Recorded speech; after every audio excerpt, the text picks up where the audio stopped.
दिल के साथ उस धचके की मैं बात करूंगी जिसने करोड़ों दिलों को तोड़ा है और करोड़ों आंखों में उदासी छोड़ गया। बल्कि कुछ क्रिकेट फैंस की तो मैंने ऐसी पिक्चर्स देखी कि वो बकायदा रो रहे थे। यानी आप देखें कि हमारे मुल्क में लोगों को क्रिकेट से कितना प्यार है, कितना दिल खोल के वेलकम करते हैं हम क्रिकेटर्स को, और जिनके गुण गाते थे, जिनकी मिसालें देते थे, वो बहाना बनाकर चलते बने। और बहाना वो था कि जिसको एक्सेप्ट ही नहीं किया जा रहा। मैं बात करी न्यूजीलैंड क्रिकेट टीम की, जो करोड़ों दिलों को तोड़कर सिक्योरिटी थ्रेट का बहाना बनाकर बगैर खेले पाकिस्तान से चलती बनी। वो टीम जिसे पाकिस्तान ने ऐसा प्रोटोकॉल दिया कि दुनिया में कहीं भी रहने वाला शख्स अगर वो प्रोटोकॉल देखेगा जनाब तो हैरान हो जाएगा। सिक्योरिटी के ऐसे फुल प्रूफ इंतजाम थे कि जिसके तमाम एक्सपर्ट्स मुतरफ निकले। हम सिर्फ पाकिस्तानी एक्सपर्ट्स के नहीं बल्कि इंटरनेशनल एक्सपर्ट्स के ये ट्वीट थे कि पाकिस्तान ने जो सिक्योरिटी का इंतजाम किया था वो काबिल दीद था, वो मिसाली था। ऐसे में ऐसा बहाना बनाना और ये कहना कि हमें यहाँ पर सिक्योरिटी नहीं मिल रही, सिक्योरिटी थ्रेट्स हैं, ये ऐसी मनगढ़ंत बातें हैं जिसके बारे में जब शेख साहब ने ये गुफ्तगू की ना कि ये दस्तानों वाले हाथ के काम है, तो वो बातें अब खुल के सामने आ रही हैं। इंतजामात ऐसे थे कि खुद हर कोई मुतमईन नजर आ रहा था। और फिर अचानक क्या हुआ कि बगैर खेले ही जल्दबाजी में न्यूजीलैंड लौट जाती है अपने मुल्क। कीवी क्रिकेट बोर्ड के सीईओ के वजाहती बयान ने तो दिलों को और भी ठेस पहुंचाई है। और जनाब उन्होंने कहा कि सिक्योरिटी थ्रेड मिला था जिसकी तफसीलात बताई जा सकती थी और हम जो है ये तो वही बात है कि आप जा रहे हैं जी, जा रहे हैं, क्यों जा रहे हैं कि ये तो मैं नहीं बताऊंगा। हाँ, ये और ये गलत है ना। आप अगर किसी मतलब मुल्क में आ रहे हैं और फैसल फुल प्रूफ अगर आपको सिक्योरिटी मिली है, basically this creates doubt now. मतलब हम जाहिर सी बात है ऐसे नेशनल प्लेटफॉर्म पे बैठ के we can't talk about the weak situation, but still ये सारी सिचुएशन जो बनी है अब, प्लस बात अब ये हो गई है कि इंग्लिश टूर उसका क्या बनेगा। स्टिल 17 तारीख को जो है वो ECB ने कहा था कि हम 24 से 48 घंटे में फैसला करेंगे। वो 24 से 48 घंटे भी अब गुजर चुके हैं एंड वसीम खान जो है इज़ होपफुल के the series will go on. तो इस सब पे बात करने के लिए will have with us senior sports journalist Mirza Iqbal Baig भाई और अब्बास शबीर भी होंगे हमारे साथ। तो सबसे पहले मिर्ज़ा भाई से बात करते हैं। मिर्ज़ा भाई अस्सलाम वालेकुम, गुड मॉर्निंग। वैसे तो दिल नहीं चाह रहा गुड मॉर्निंग कहने का, क्योंकि जुम्मे से मैं तो तैयारी करके बैठा था कि भाई जुम्मे को बनवाई बिरयानी और नमाज पढ़ के आए, और अब जो 2:30 बजे मैच शुरू होगा, हाँ मैं स्क्रीन के सामने बैठा हुआ था, लेकिन सारा बिरयानी का मज़ा किरकिरा कर दिया, पूरा दिन ख़राब कर दिया। और दिन नहीं, अब आने वाले जो सीरीज़ है ना उस पर भी जो है तलवार लटक रही है। क्या फील कर रहे हैं, क्या करे पाकिस्तान को, क्या करेगा पाकिस्तान? वालेकुम अस्सलाम, सुबह खैर फैसल आपको भी और महक को भी। और जिस तरह आप लोग कह रहे थे ना कि बड़ा मायूस कुन दिन था, तो मुझे लगता है कि 3 मार्च 2009 एक दिन था पाकिस्तान क्रिकेट की तारीख का स्याह दिन, जब गद्दाफी स्टेडियम लाहौर के बाहर श्रीलंकन टीम पर अटैक हुआ था। और एक मायूस कुन दिन 17 सितंबर 2020 था, जब बगैर कोई वजह बताए, जिस तरह आप लोगों ने कहा कि कीवी टीम अपने देश वापस लौट गई।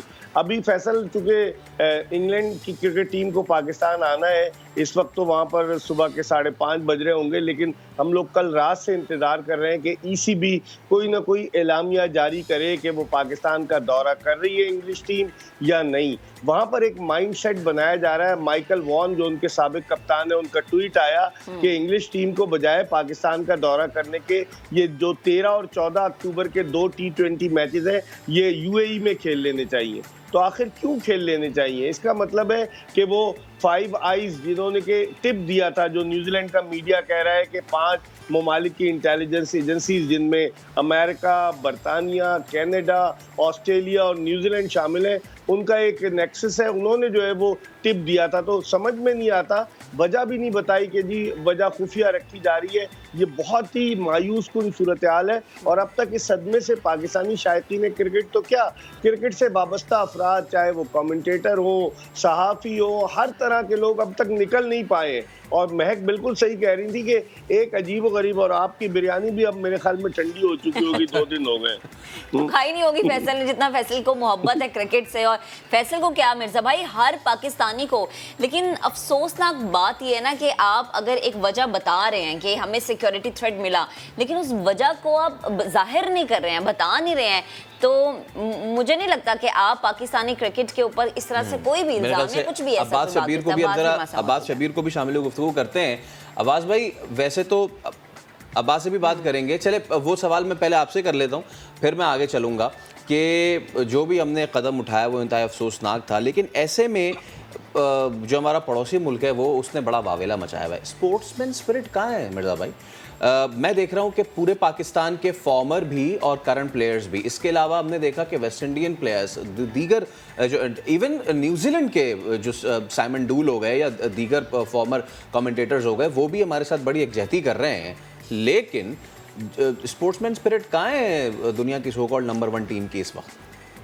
फैसल, स्पोर्ट्समैन स्पिरिट तो लगता है कि शमशान घाट में जल गई है, मुझे तो यही लग रहा है। जिस तरह से कोविड अल्लाह ना करे, हम तो फिर भी एक इंसानियत के नाते दुआ करते रहे कि लोग अपना रहम करें वहाँ पर। लेकिन आप देखें कि गुज़िश्ता महीने की 20 तारीख को दी गार्जियन में एक आर्टिकल शाया हुआ था और उसके लिखने वाले कौन थे? अभिनंदन उनका नाम था। एक तो हमने पायलट पकड़ा था अभिनंदन, ये दूसरे अभिनंदन थे जिन्होंने इस बात की जानिब निशानदेही की थी कि न्यूजीलैंड की टीम को खतरा है। उनको 1 महीने पहले कैसे पता चल गया? सवाल तो ये पैदा होता है। और फिर जिस तरीके से आप देखें कि जो आईसीसी के चेयरमैन है फैसल, वो न्यूजीलैंड से ताल्लुक रखते हैं, ग्रेगरी बर्कले, और उनको चेयरमैन बनाने में BCCI, board of control for cricket in India, ने मेजर रोल प्ले किया था, क्योंकि उनसे पहले शशांक मनोहर जो थे वो आईसीसी के चेयरमैन थे। तो ताने बाने तो जरूर कहीं ना कहीं मिलते जरूर हैं। जिस तरह शेख रशीद ने अपनी प्रेस कॉन्फ्रेंस में भी कहा कि दस्ताने पहने हुए हाथ हैं, क्योंकि इस तरीके से मैंने अपने 30 साल सहाफती कैरियर में क्रिकेट कवर करते हुए कभी नहीं देखा कि कोई टीम आए और मैच से 3-4 घंटे पहले कह दे हम ग्राउंड नहीं जा रहे और वतन वापस जाने का कह दे। ये समझ में नहीं आता। समझ में नहीं आया। लेकिन अब हम ये समझने की कोशिश करेंगे अब्बास शबीर से कि अब्बास, 17 सितंबर बहुत बुरा दिन था पाकिस्तान क्रिकेट के लिए। क्या 20 सितंबर को तुलू होने वाला सूरज पाकिस्तान क्रिकेट के कमबैक की नवीद सुनाता है? देखिए, सबसे बड़ी बात है कि न्यूजीलैंड क्रिकेट के साथ जो भी हुआ और जिस तरीके से भी टीम पाकिस्तान से गई, वो पाकिस्तान क्रिकेट के लिए बेहतर नहीं है। लेकिन न्यूजीलैंड क्रिकेट का भी एक गुड जेस्चर नहीं है कि इस तरीके से अचानक जाना और कुछ और ऐसे इंटेलिजेंस इदारों की रिपोर्टों पर बिलीव करना। चूँकि हमारी पाकिस्तान की जो एजेंसीज हैं, आपको पता है कि कितनी स्ट्रॉन्ग एजेंसीज हैं, कितना अच्छा सिक्योरिटी प्रोटोकॉल पास्ट में भी हमारी जो भी मेहमान टीमें पाकिस्तान आती रही हैं उनको दिया गया है। इस तरीके से उनको प्रेसिडेंशियल सिक्योरिटी के अंदर स्टेडियम और जितनी इज्जत पाकिस्तान में जो इंटरनेशनल क्रिकेट प्लेयर्स आते हैं उनको मिली है, शायद ही हम बहुत सारे और मुल्कों के अंदर भी क्रिकेट को देखने जाते हैं, कवर करने जाते हैं, वहाँ पर इतना प्रोटोकॉल नहीं मिलता जो कि पाकिस्तान के अंदर मिलता है। सेकंड बात कि एक नया आज इम्तिहान है पाकिस्तान के लिए कि इंग्लैंड की टीम के लिए एक बहुत बड़ा इस दौरे का भी जिक्र किया जा रहा है और क्वेश्चन मार्क नज़र आ रहा है कि इस दौरे का क्या बनेगा। जो कुछ सोर्सेस इस चीज़ को कंफर्म करते हैं कि जिस तरीके से न्यूजीलैंड गई है वापस, तो अब ये तल्ख हकीकत है कि जिसको हमें एक्सेप्ट करना चाहिए कि कुछ सोर्सेस कह रहे हैं कि इंग्लैंड की टीम भी शायद अपना दौरा जो है वो कैंसिल कर दे। लेकिन अभी भी उम्मीदें बाकी हैं। हमारा जो जज्बा है खिदमत करने का और जिस तरीके से हम क्रिकेटर्स को इज्जत देते हैं वो बिल्कुल बरकरार है। हमारी कोशिश है कि जितनी भी मेहमान टीम्स पाकिस्तान में आती हैं उनको बहुत अच्छे तरीके से रखा जाए, बहुत उनकी मेहमान नवाजी की जाए और एक ऐसा जस्टर दिया जाए कि वो जो पाकिस्तान के हवाले से बात की जाती है कि पाकिस्तान पुरअमन नहीं है, पाकिस्तान में सिक्योरिटी कंसर्न्स हैं, वो किसी न किसी तरीके से दूर किए जाएं। तो ये पाकिस्तान भरपूर कोशिश कर रहा है। 18 साल बाद न्यूजीलैंड की टीम पाकिस्तान आई, बदकिस्मती से ये दौरा नहीं हो सका, लेकिन जो न्यूजीलैंड क्रिकेट बोर्ड की तरफ से जो पीसीबी को खत लिखे गए और जो ऑफिशियल उनके जो न्यूज़पेपर रिपोर्ट कर रहे हैं, वो मैं पढ़ा था कि बड़ी अजीब सी बात है कि इसको फ्यूचर प्रोग्राम्स के अंदर, टूर्स के अंदर रखा जाएगा। माली जो खसारा है उस हवाले से भी वक्त आने पर चीज़ों का तयन किया जाएगा। लेकिन इंग्लिश क्रिकेट बोर्ड का पाकिस्तान आने का फैसला जो है वो इंतहाई एक अहम फैसला होगा फैसल आज।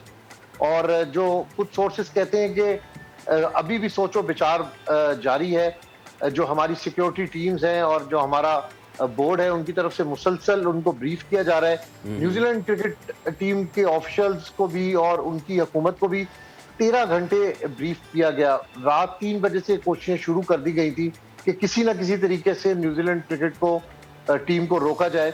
और इसी किस्म की जो सिक्योरिटी, जो ग्राउंड रियलिटीज हैं, जो हमारी सिक्योरिटी है, उस पर टोटली ब्रीफ किया जा रहा है। एब्सोल्युटली, तो उनको तो ब्रीफ किया जा रहा है। अब लेट्स सी के ईसीबी का क्या रिएक्शन आता है। मिर्ज़ा भाई, आपसे मैं ये पूछूंगा कि अब पाकिस्तान के पास ऑप्शन क्या है, बिकॉज मैं वो इंग्लिश का वो यहाँ पे मुहावरा इस्तेमाल तो नहीं करना चाह रहा, but are we in a position कि हम कोई स्ट्रॉन्ग स्टांस ले सकें, या फिर हमें अपने बैकअप पे ही जो है वो रिलाई करना होगा, क्रिकेट पे रिलाई करना होगा। आपको याद है कि 2009 में ही हमसे इस तरह क्रिकेट छीनने की कोशिश की गई थी। Pakistan cricket came back very strong. क्या करें हम? स्ट्रॉन्ग स्टांस लें कि अपने बैकअप पे रिलाई करें? नहीं, हमें स्टैंस तो लेना पड़ेगा फैसल। आईसीसी में रमीज राजा ने जिस तरह कहा भी, और हमें भी जाकर कम से कम एहतजाज तो करना चाहिए ना, कि एक टीम इस तरीके से, आप देखें ना, फाइनेंशियल अलग लॉस हुआ, फिर उसके बाद अचानक आप चले गए, तो हम स्टैंड लेंगे आईसीसी में। लेकिन मैंने आपको शुरू में बता दिया, आईसीसी का चेयरमैन जो है वो न्यूजीलैंड से ताल्लुक रखता है क्या, और भारत की सरपरस्ती हासिल है। बिग थ्री का आपने जिक्र कर दिया कि बिग थ्री का भी मामला हो सकता है। तो बहुत सारे मसाइल तो हैं पाकिस्तान क्रिकेट को, लेकिन पाकिस्तान क्रिकेट बोर्ड को एक स्ट्रॉन्ग स्टैंस लेना चाहिए। आपको याद होगा दिसंबर 2020 और फिर जनवरी 2021 में जब पाकिस्तानी क्रिकेट टीम न्यूजीलैंड के दौरे पर गई थी 2 टेस्ट और 3 T20 खेलने, तो क्या सुलूक किया था उन्होंने हमारे साथ। तो मैं समझता हूँ कि पाकिस्तान को एक स्टैंस लेना चाहिए। हम उनको बचाने के लिए गए थे। कोविड उस वक्त नया नया आया था जब 2020 में के आखिर में हम गए थे, तो हमने तो उनको रेस्क्यू किया। इंग्लैंड को भी सोचना चाहिए कि इंग्लैंड कोई टीम नहीं आ रही थी गुज़िश्ता बरस, वेस्ट इंडीज़ की टीम को पैसे देकर उन्होंने बुलाया, और पाकिस्तानी टीम इंग्लैंड की फाइनेंशियल पोजीशन को रेस्क्यू करने के लिए वहां गई। वहां हम 3 स्टार होटल्स में ठहरे, हमें बड़ी मुश्किलात हुई, खिलाड़ी क्वारंटीन में रहे। तो कम से कम इस बात का तो उन्हें एहसास होना चाहिए कि एक ऐसे मुल्क ने कि जो क्रिकेट से मोहब्बत करता है हमें रेस्क्यू किया। तो आखिर अगर इंग्लैंड इस दौरे के हवाले से कोई हतमी फैसला करता है, जिसके इम्कानात यही है फैसल कि शायद ही इंग्लैंड आए, तो यकीनी तौर पर यह बड़ी मायूसकुन सूरत हाल होगी, और हमें इसके हवाले से एक स्ट्रॉन्ग स्टैंड लेना चाहिए। 23 सितंबर से जो T20 नेशनल कप शुरू हो रहा है, उसमें कहा यह जा रहा है कि तमाम टॉप के क्रिकेटर्स खेलेंगे। उसके अलावा PSL franchises, 3 franchises, Lahore Qalandars, Quetta Gladiators और पेशावर ज़ल्मी, इन्होंने सजेशन दी है कि उनकी टीमें तैयार हैं, मैचेस कराए जाए। तो कुछ ना कुछ पाकिस्तान को करना होगा, लेकिन स्टैंड जरूर लेना होगा। स्टैंड थोड़ा बहुत अगर लिया भी तो उसका हमने कुछ ना कुछ असर जरूर देखा है। जो न्यूजीलैंड क्रिकेट बोर्ड के चेयरमैन हैं, CEO डेविड वाइट, उन्होंने ये कहा कि जी ओके, हम माजरत करते हैं और हम इसको रीशेड्यूल भी करेंगे। ये सारी चीज़ें अपनी जगह, लेकिन अब्बास, पहले मैं आपसे और यही सवाल मिर्ज़ा भाई से भी पूछूंगा कि ये स्टैंड का लेना, न्यूजीलैंड बोर्ड का ये रिएक्शन आना, और उसके बाद अगर तो इंग्लैंड आज हाँ कर देता है, फिर तो हम रिपेयर वर्क पे हैं, फिर तो हम एक अच्छे जिसको जितना नुकसान वो करके गए उसका ज़्यादा कुछ होता दिखाई देता है आपको। अब्बास, पहले आप बताएं। देखिए, उम्मीद तो रखनी चाहिए कि इंग्लैंड क्रिकेट बोर्ड की तरफ से हमें पॉजिटिव रिस्पांस मिले, लेकिन ये तल्ख हकीकत है कि ऐसे चांसेस बहुत कम नज़र आ रहे हैं। दूसरी बात जो आपने की कि न्यूजीलैंड क्रिकेट बोर्ड की तरफ से जो लेटर लिखा गया है, जो और रीजंस दी गई हैं, मैं नहीं समझता कि वो रीजंस को इतनी वैलिड रीजंस हैं। सिर्फ और सिर्फ उन्होंने जाने की जल्दी की है और रीजन सामने रखे हैं कि ये रीजन है। फ्यूचर टूर प्रोग्राम्स पे बात की, माली खसारे पर उन्होंने बात कर ली, और उन्होंने कहा कि बड़ा नुकसान हुआ है। लेकिन इस तरीके से न्यूजीलैंड क्रिकेट का भी पाकिस्तान से वापस जाना जो है वो क्रिकेट के लिए अच्छा नहीं है। जैसे मिर्जा ने बताया कि मिर्जा इकबाल बेग साहब ने बताया कि इंग्लैंड की क्रिकेट, जब कोरोना में इंग्लैंड में बहुत ज्यादा कोरोना था, पाकिस्तान टीम ने रेस्क्यू किया। क्वारंटाइन के अंदर 14-14 दिन प्लेयर्स रहे, बड़ी मुश्किल उन्होंने काटी। तो एक बड़ा टेस्ट केस है इस वक्त इंग्लैंड के लिए भी। लेकिन फिर वही बात करते हैं कि जो क्रिकेट के अंदर एक लॉबी है वो बैकडोर से अपना काम दिखा रही है, ऐसे रीजंस डेवलप करवा रही है कि टीमें पाकिस्तान के अंदर क्रिकेट ना खेलें। लेकिन PSL के जो 3 फ्रेंचाइज हैं उनकी तरफ से जो गुड जेस्चर सामने आ रहा है। फिर जो हमारी डोमेस्टिक क्रिकेट है, इसको दोबारा से शुरू किया जा रहा है कि तमाम प्लेयर जो है वो मैदान के अंदर हों, और एक मैसेज दिया जाए तमाम जो एक्स क्रिकेटर्स हैं उनकी तरफ से इस मौके पर इकट्ठा होना, ये भी पाकिस्तान के लिए बहुत अच्छी बात है। और मिर्जा भाई, मैं चाहूँगा आप भी इसमें मुख्तसरन आखिर कमेंट कर दें कि जितना न्यूजीलैंड ने जो भी जवाब भी दिया है, इवन अब मतलब हम बार बार कह रहे हैं कि इंग्लैंड को फेवर दिया, फेवर नहीं एहसान किया था, बिकॉज ईसीबी ये कहने पे मजबूर हो गई थी कि अगर समर सीजन ना हुआ तो हम बैंक्रप्सी की जानिब जा सकते हैं। बिल्कुल आपने सही निशानदेही की और अब्बास शब्बीर सही कह रहे हैं कि अब हम चूंकि हमें अपने डोमेस्टिक को अब कंसंट्रेट करना पड़ेगा, और जो डेविड वाइट जो वजाहतें पेश कर रहे हैं, मैं समझता हूँ ये फजूल है। अब वो एम्बैरसिंग फील कर रहे हैं अपने आप को कि क्या कर दिया। लेकिन जो अब्बास ने निशानदेही की कि एक लॉबी काम कर रही है, बिल्कुल दुरुस्त है। एक लॉबी पाकिस्तान के खिलाफ कब से मुतारिक है। पहले 3 मार्च 2009 को जब श्रीलंकन टीम पर अटैक हुआ, उसके बाद भी 6 साल तक हमारे यहाँ कोई टीम नहीं आई। फैसल 2015 में बड़ी मुश्किल से जिम्बाब्वे की टीम आई। अब क्रिकेट की सरगर्मियां बहाल हुई है तो जिस तरह से वो किस किस की आंखों में खटकता है वो भी हम सबको पता है। लेकिन अगेन हमें एक बार फिर एकजुट होके और इस सिचुएशन का मुकाबला करना है। बहुत शुक्रिया मिर्ज़ा इकबाल बेग हमारे साथ मौजूद थे और अब्बास शब्बीर आप मौजूद थे।